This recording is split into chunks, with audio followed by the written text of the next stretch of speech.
Donc le sujet qui est le mien aujourd'hui, c'est celui de l'entrée en premier à la française et des défis qui se posent pour la suite.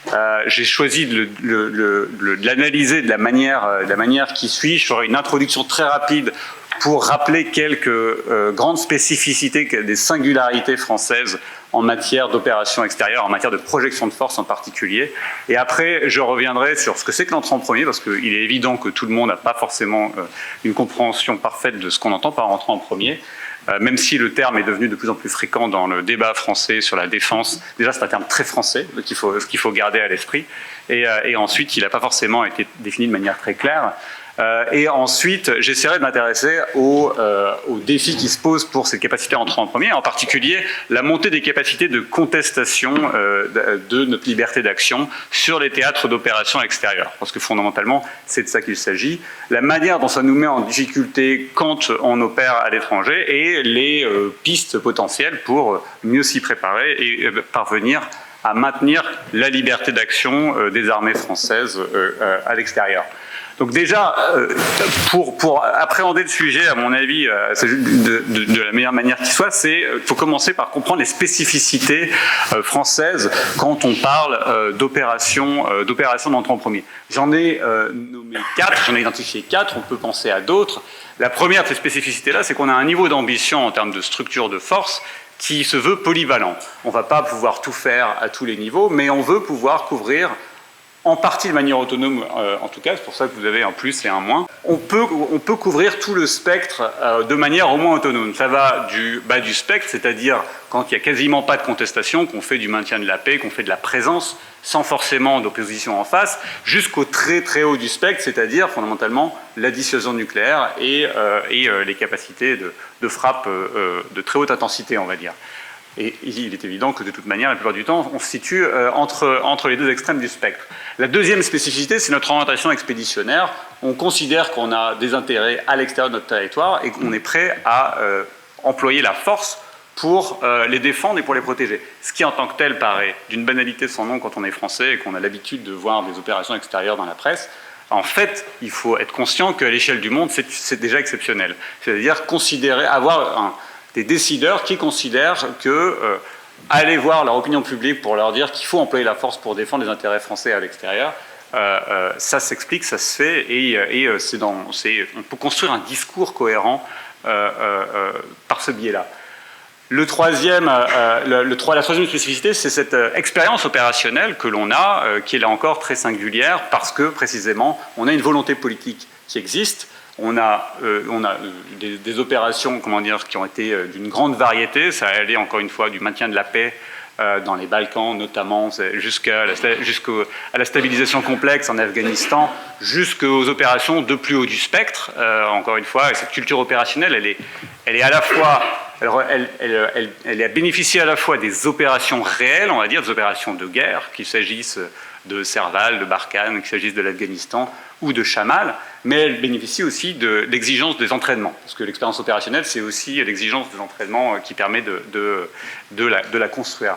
Et enfin, on a un système politico-institutionnel qui est unique, au sens où on a le président de la République, chef des armées, qui est au sommet d'une pyramide qui est construite pour être réactive, pour être extrêmement efficace, alors qu'il y a ses limites, au sens particulièrement où le volume va être limité, c'est une posture de suffisance, mais c'est quand même un système avec l'échelon national d'urgence, avec notamment des forces de présence dans le monde qui offrent une réactivité dans une quantité de théâtres qui est extrêmement grande et qui est en fait sans égal en Europe et d'ailleurs dans une large mesure sans égal à toutes choses étant égales par ailleurs aux États-Unis. Mais la question se pose quand on est du point de vue français, par conséquent, une fois qu'on a identifié des intérêts à l'extérieur de notre théâtre, comment est-ce qu'on maintient notre capacité à opérer militairement dans des espaces parfois très distants, donc ce qui est singulièrement difficile. Il faut opérer avec des grandes allonges, il faut, en termes logistiques, en termes de commandement, ce sont des défis extrêmement singuliers. Et donc, À partir de là, se pose la question de comment est-ce qu'on maintient cette liberté d'action et pourquoi est-ce qu'en France, on considère que ça vaut la peine d'investir lourdement, parce que ça implique des investissements lourds, c'est très dimensionnant. Pourquoi est-ce qu'on le fait? Il y a deux manières d'y répondre. La première, c'est qu'à un niveau national, on considère qu'il est important d'être en mesure de défendre nos intérêts de manière autonome. Donc c'est le poids qu'on accorde depuis fondamentalement la Ve République à l'autonomie stratégique, à l'indépendance nationale, et donc à la capacité et à la nécessité de posséder en propre au moins une partie de chaque brique capacitaire qui est requise pour envoyer des forces loin sur un préavis court, pouvoir apprécier la situation de manière autonome, pouvoir conduire les opérations de manière autonome, y compris d'une certaine ampleur. Mais la deuxième raison qui fait qu'on s'intéresse à l'entrée en premier, c'est l'articulation avec nos alliés, pour plusieurs raisons. C'est que déjà dans le cadre de l'OTAN, l'expérience, notamment des années 90, des Balkans, ça a été que si jamais on n'était pas en mesure de participer à la première phase des opérations aux côtés des Américains, en fait, on se retrouvait à perdre de l'influence sur la planification. Donc, c'est quelque chose qui est pas une pilule qui n'est pas forcément facile à avaler quand on est président de la République française, comme on a pu le voir. Donc, on a voulu posséder des moyens qui pouvaient être utilisés, qui étaient suffisamment sophistiqués, suffisamment réactifs pour pouvoir être utilisés dès le premier jour des opérations, y compris dans des environnements défendus. Et on pense notamment au Kosovo et aux tensions que ça a pu générer avec les alliés. Mais au-delà de ça, la question, c'est finalement si on se retrouve dans les prochaines décennies dans des scénarios où les États-Unis ne sont pas présents et où il faut pouvoir néanmoins projeter des forces, dans ce scénario-là, la capacité à entrer en premier sera fondamentale parce qu'elle nous permettra non seulement de participer au début des opérations, mais elle permettra d'agréger des forces européennes, si tant est qu'elles aient la volonté, on pourra y revenir, mais d'agréger des forces européennes pour obtenir une masse supplémentaire et pour, par conséquent, essayer de conduire des opérations plus ambitieuses. Donc, toutes ces raisons font qu'en France, on est sensible à cette capacité, à ce qu'on appelle entrer en premier. Maintenant, qu'est-ce qu'on appelle l'entrée en premier? De manière concrète, la définition la plus simple qui existe, elle a été offerte par la revue stratégique conduite en 2017, donc à la place d'un livre blanc, de manière accélérée. La définition qui a été retenue est la suivante: la capacité à pénétrer des espaces contestés et à réduire le niveau de menace pour y conduire des opérations militaires. On trouve différents éléments sur lesquels on peut revenir, mais c'est l'idée qu'il y a une différence fondamentale entre une opération de projection de force où en fait on se déploie dans un environnement et on agit à l'arrivée dans un environnement où il n'y a pas de contestation, et les cas où en fait on ne contrôle pas ce qui s'y passe. On ne contrôle pas, il y a une présence de menace, elle peut être de type très varié, je vais y revenir, mais il y a une menace. C'est-à-dire qu'il y a une incertitude beaucoup plus grande, il y a des risques beaucoup plus grands et qu'il faut assumer. Et ça requiert un certain nombre de savoir-faire de différents types. C'est-à-dire déjà comprendre la situation, apprécier la situation à la fois au niveau opératif, au niveau tactique, mais aussi au niveau stratégique. Comprendre l'état, la nature des menaces, comprendre la nature du terrain,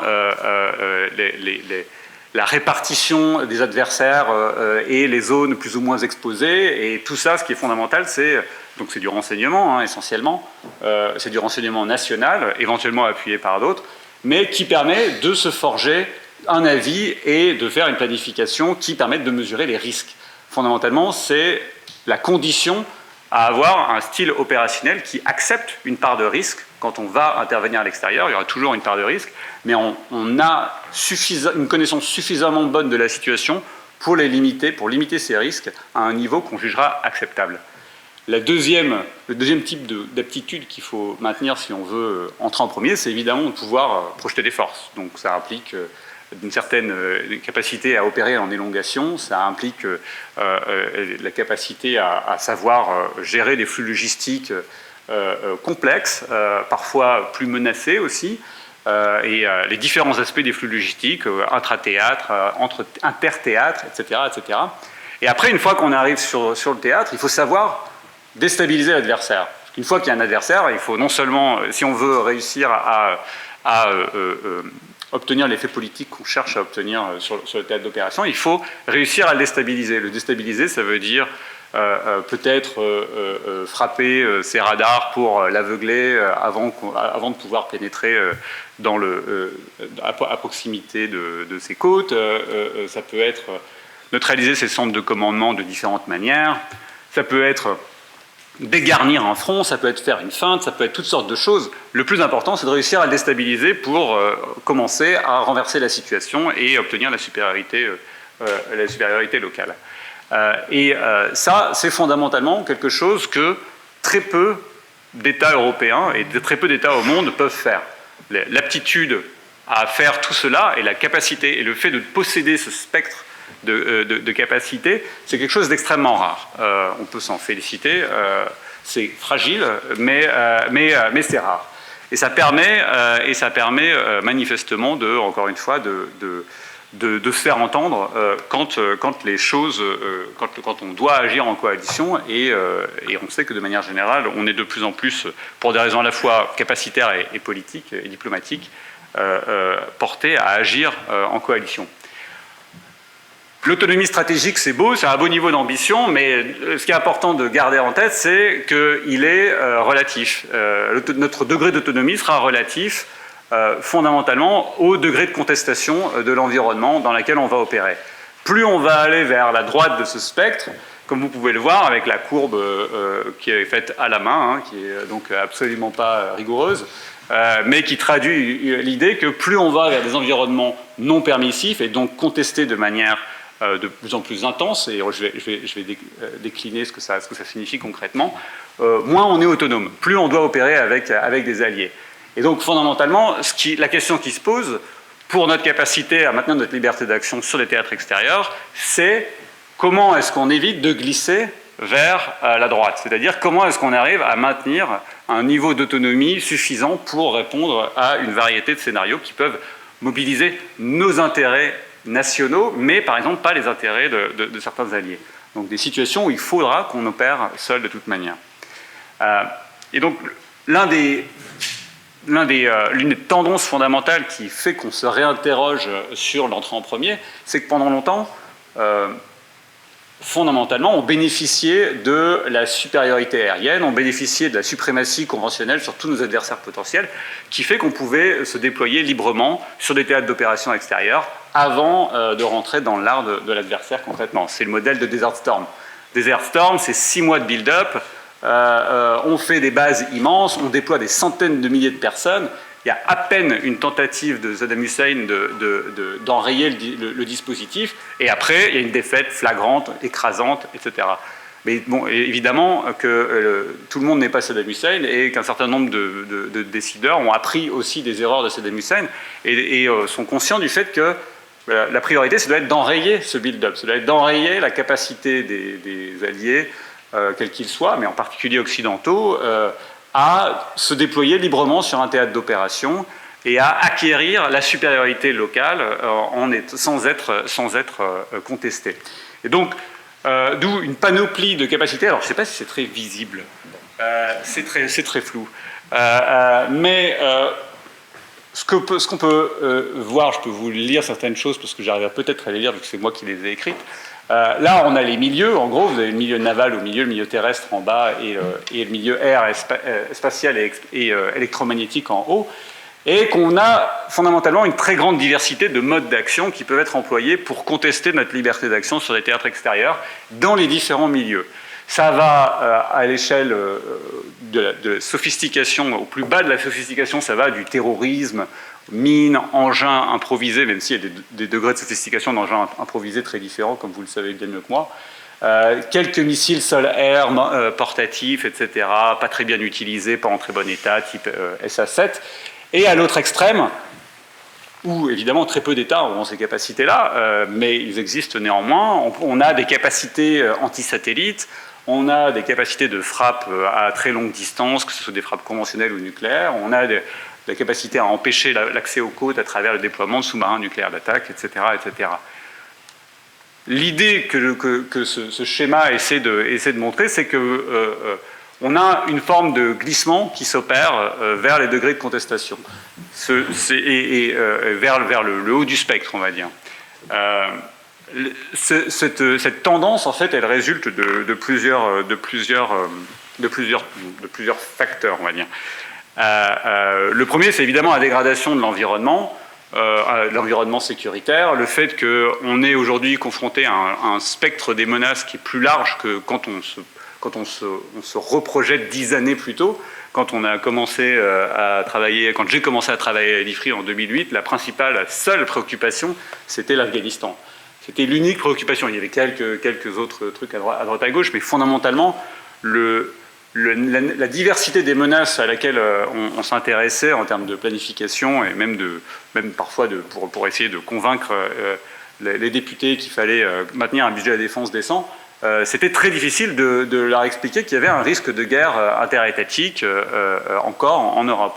Aujourd'hui, on voit pleinement que ce champ des possibles est ouvert et ça réintroduit en fait beaucoup de modes opératoires et de capacités auxquelles on n'a jamais été exposé jusqu'à présent, ou alors auxquelles on n'était plus exposé depuis la fin de la guerre froide fondamentalement. Notamment la diffusion des capacités anti-aériennes, la diffusion des capacités de frappe à longue portée, en particulier sur des cibles fixes. Tout ça, c'est des tendances qui sont relativement récentes, en tout cas dans leur partie démocratisation. C'est-à-dire qu'on a à la fois des adversaires potentiels qui sont plus sophistiqués, plus puissants que ce qui était le cas pendant 25 ans, et on a par ailleurs une tendance à la diffusion et à la démocratisation de certaines technologies.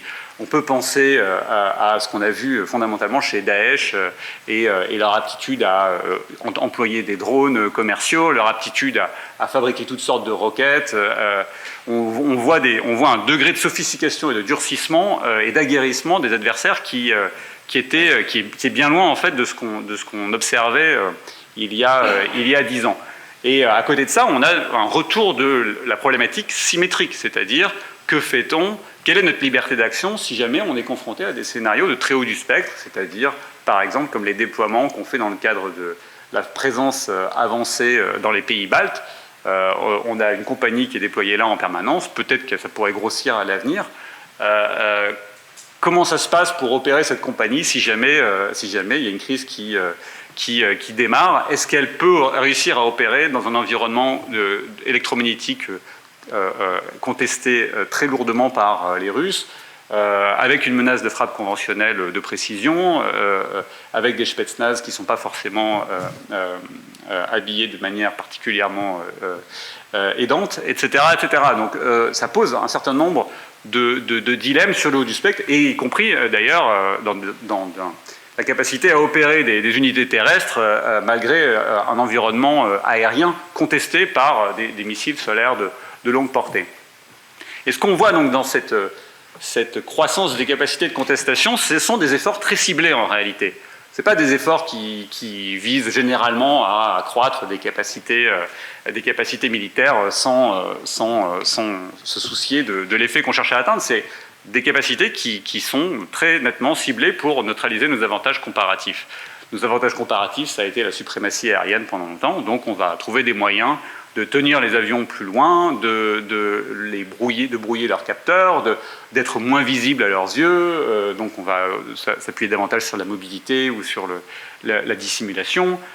C'est de contester la suprématie informationnelle aussi. Alors, tout le monde ne peut pas faire de la guerre électronique à très longue portée, non, mais par contre, bruit du GPS, c'est de manière très simple. Et on l'a vu aussi dans le Levant, et on pourrait le voir ailleurs. Une autre aptitude qui est relativement récente, en fait, c'est l'aptitude à menacer les arrières. Pendant longtemps, quand on se déployait en opération extérieure, on avait parfois des arrières qui étaient relativement sécurisés. Ça a été déjà moins le cas en Afghanistan. Ça pourrait clairement ne plus être le cas à l'avenir sur d'autres théâtres. Et ce qui est préoccupant, c'est que c'est non seulement le cas sur le théâtre, mais c'est aussi potentiellement le cas sur le territoire national. C'est-à-dire qu'aujourd'hui, on a un nombre d'acteurs grandissants qui possèdent des capacités de frappe conventionnelles à longue distance qui seraient susceptibles de frapper le territoire national. Autre chose qui est pris pour cible, autre élément de autre faiblesse en fait de notre dispositif qui est pris pour cible, c'est la faiblesse des volumes.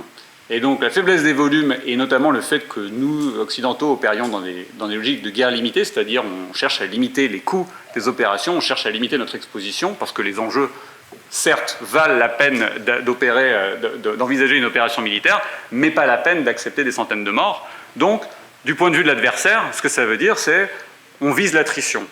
L'important, c'est de causer des pertes. C'est de causer des pertes de matériel, c'est de causer des pertes d'hommes. Et au final, on va user la capacité, la volonté à maintenir des forces sur le théâtre. Et dernière option, c'est tenir à distance. Idéalement, c'est ce qu'on arrive à faire, c'est-à-dire ce qu'on appelle le déni d'accès. On a des systèmes à longue portée qui présentent une menace non nulle, qui n'est pas insurmontable, mais qui est non nulle pour les navires de surface ou pour les avions. Et donc, on va éviter de pénétrer dans les bulles menacées, et donc on va rester à distance, ce qui implique de recourir à des systèmes plus onéreux, ce qui implique d'avoir un renseignement moins fiable, donc moins précis, donc il faut plus de temps, ça coûte plus cher de parvenir à les faire chercher. Et voilà, donc tout ceci sont des stratégies particulièrement rétributives. Rétributrices, bon. Et donc tout ceci en fait met en tension le modèle français, qui était un modèle qui encore une fois, comme je l'ai dit, reposait sur la capacité à comprendre parfaitement la situation dans laquelle, à comprendre aussi bien que possible la situation dans laquelle on allait s'engager pour être en mesure de présenter une image assez fiable au président de la République qui peut par la suite savoir les risques qu'il prend en connaissance de cause.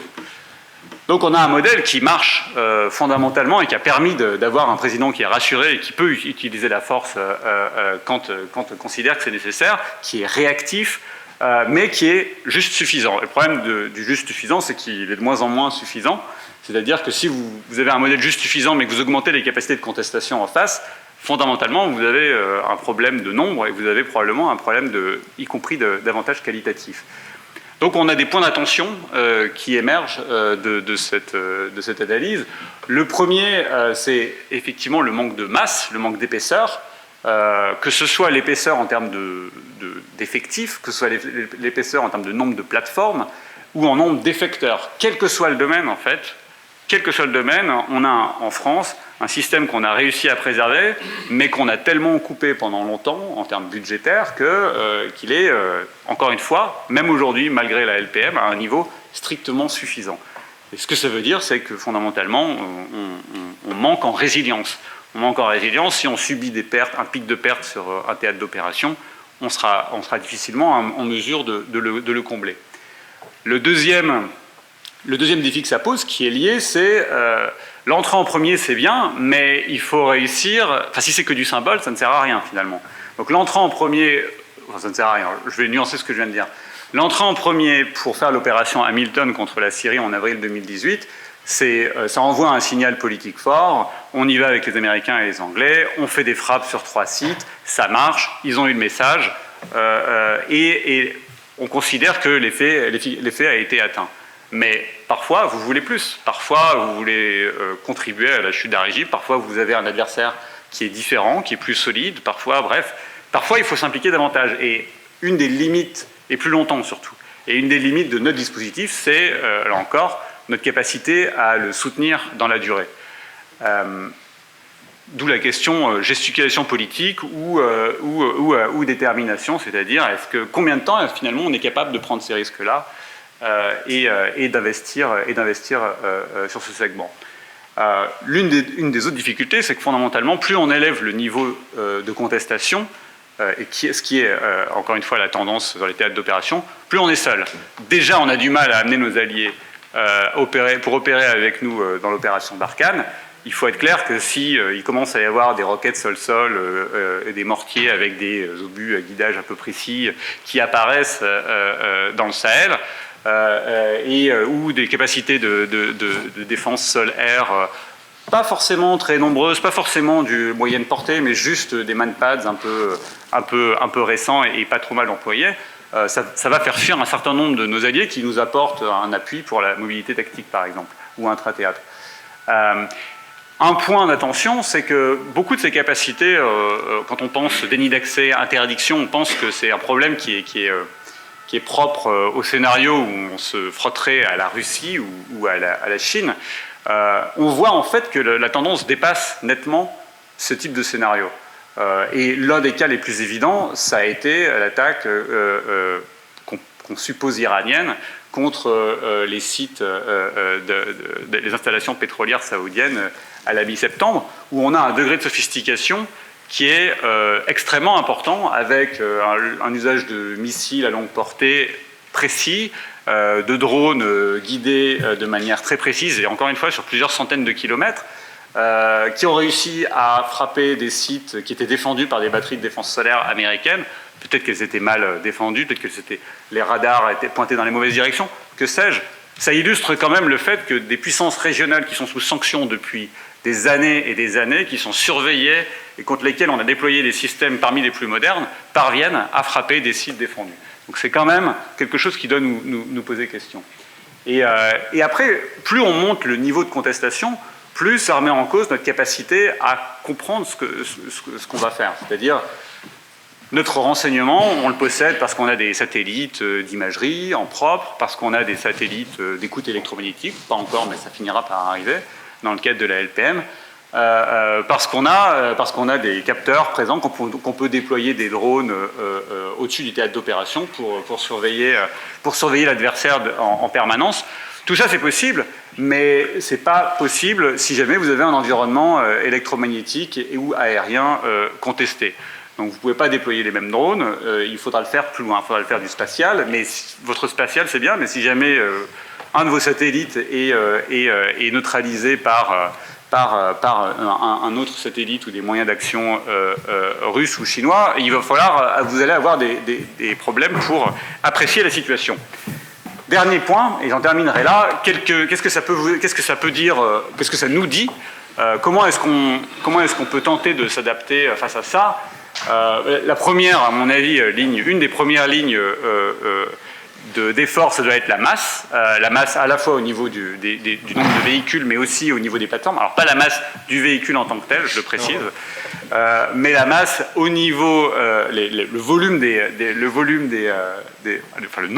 nombre d'effectifs, le nombre de plateformes. Un des deuxièmes axes qui nous semble pertinent, c'est revaloriser la surprise, et en particulier la capacité à déstabiliser l'adversaire, que ce soit au niveau tactique mais aussi au niveau stratégique, la capacité à tromper l'adversaire. On part souvent du principe que on est des démocraties, on est transparent, et donc on doit communiquer ouvertement sur un certain nombre de choses. Il faut aussi accepter réussir à faire bon usage du secret, particulièrement à des fins de supériorité opérationnelle.